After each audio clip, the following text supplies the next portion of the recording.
Olá! Hoje a gente vai mergulhar numa ideia que, olha, parece super simples, mas é basicamente a espinha dorsal de todo o nosso mundo digital. É o que coloca ordem em tudo, sabe? Desde as compras online até as transações do banco. Vamos desvendar essa verdadeira revolução que cabe numa tabela.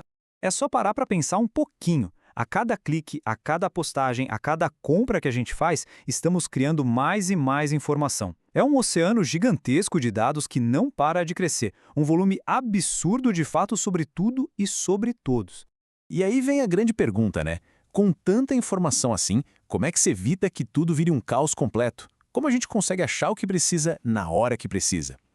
A resposta, por mais incrível que pareça, está numa estrutura super elegante criada há mais de 50 anos atrás. Essa história começa lá em 1970, com um artigo que mudou tudo, de um pesquisador da IBM chamado Ted Code. Ele teve a sacada genial de trazer simplicidade e uma lógica matemática para um mundo que até então era bem bagunçado, o da gestão de dados. E a ideia dele não só deu certo, como virou o padrão mundial que sustenta a tecnologia que usamos todos os dias. E o mais legal é que o conceito principal é algo que todo mundo já meio que conhece. A gente vai dar uma olhada agora na estrutura formal por trás de um objeto que é super familiar, uma simples tabela. Vamos ver o que tem por trás dessas linhas e colunas? Olha só essa tabela de estudantes. Bem simples, né? Temos colunas que descrevem as informações e as linhas, que representam cada estudante. O que é realmente impressionante é que essa estrutura tão modesta, a tabela, é o bloco fundamental de todo o modelo relacional. É isso mesmo, o ponto de partida é esse aqui. Bom, no linguajar técnico, essa tabela tem outro nome. Ela é chamada de relação.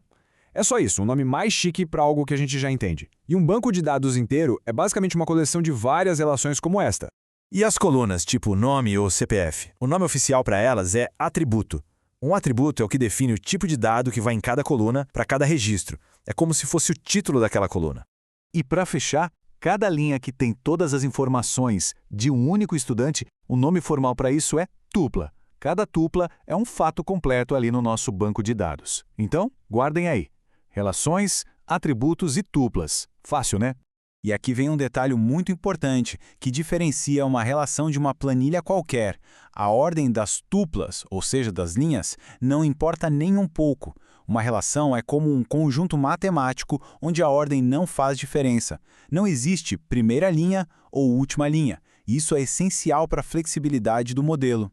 Certo? Agora que a gente já entendeu a estrutura, vamos para o que realmente dá poder a ela, as regras. A primeira regra, e talvez a mais fundamental, é sobre garantir que cada tupla seja única. Como ter certeza de que não existem duas linhas exatamente iguais? Para isso, usamos a ideia de chaves. Pense numa superchave como um conjunto de informações que, juntas, identificam alguém sem sombra de dúvida. Por exemplo, a combinação de CPF, nome e idade. Mas será que precisa de tudo isso? Aí entra a chave, que é uma superchave mínima. Ou seja, se a gente tirar qualquer parte dela, a identificação única já era. Nesse caso, só o CPF já resolve. É o mínimo necessário e é único. Uma relação pode ter várias chaves possíveis, várias candidatas. A que a gente escolhe para ser a identificadora oficial é a chave primária. E ela vem com uma regra de ouro, a tal da restrição de integridade de entidade, que diz o seguinte: o valor de uma chave primária nunca de jeito nenhum pode ser nulo ou vazio. Faz todo sentido, né? Se ela serve para identificar, algo sem valor não identifica nada. Muito bem, a primeira regra garante que cada linha dentro de uma tabela seja única. Mas e a conversa entre tabelas diferentes? Vamos para a segunda grande regra, que é a que explica como as tabelas se conectam e formam um banco de dados que faz sentido. Para ilustrar, vamos pegar essa tabela funcionário. Cada funcionário tem um CPF, que é a chave primária, e também um NUNDEP, que é o número do departamento onde a pessoa trabalha. E aqui, a gente tem a tabela departamento. Cada departamento tem o NUM de débito, que é a chave primária dele, e um nome. A mágica toda acontece na hora de conectar essas duas tabelas.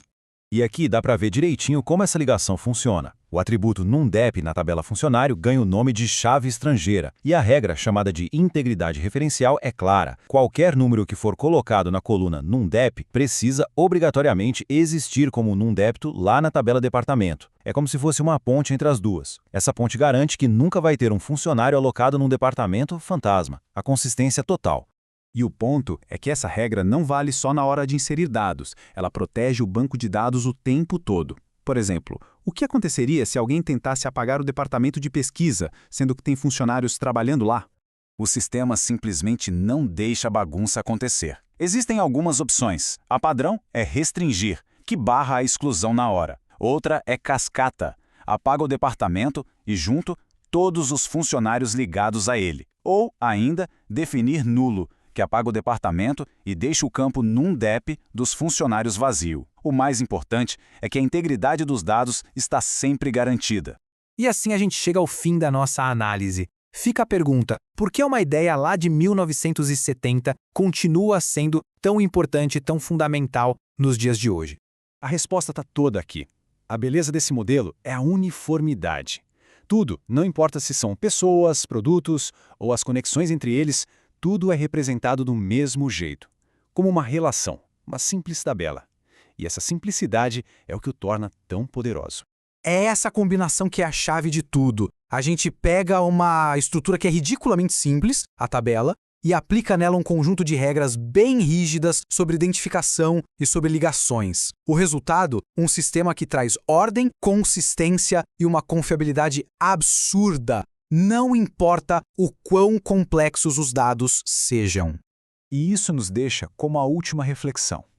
No mundo de hoje, com dados cada vez mais complexos e desestruturados, como vídeos e posts em redes sociais, será que essa estrutura simples e organizada da tabela, criada há meio século, vai continuar sendo a rainha de tudo? Fica aí a pergunta para a gente pensar. Valeu!